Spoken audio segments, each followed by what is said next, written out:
Iran Israel war ఏ క్షణంలో ఆరంభమవుతుందో తెలియదు. ఈలోపుగా మనం ఊహించినటువంటిది కాదు, ఊహించిందే బంగ్లాదేశ్లో జరిగిన తిరుగుబాటు, చివరికి ఆసియా వెనక్కి వచ్చేయడం, ఇవన్నీ కూడా వీటికి వాటికి ఏం సంబంధం లేదు. ఎక్కడ లెక్కలు అక్కడే. ప్రస్తుతం ఏదైతే ఇరాన్కున్న ఏకైక భయం ఏంటంటే లాస్ట్ ట్రిప్ ఇజ్రాయెల్ మీదకి భారీ ఎత్తున మిస్సైల్స్ని వాడింది. దాదాపుగా 100కి పైగా మిస్సైల్స్ వాడింది.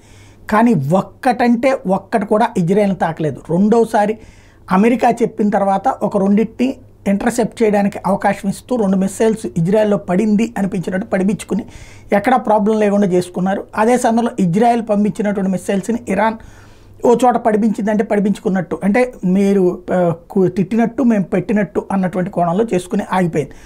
ఇప్పుడు మాత్రం ఇజ్రాయెల్ మీదకి ప్రయోగించడానికి మిస్సైల్ సిద్ధం చేసుకున్నటువంటి ఇరాన్ తాజాగా అరబ్ దేశాలకి కొమైని క్లియర్గా హెచ్చరిక చేశారు. ఎందుకంటే అరబ్ దేశాలే కూలుస్తుంటాయి, వాళ్ళపై నుంచి వెళ్తాయి మిస్సైల్స్.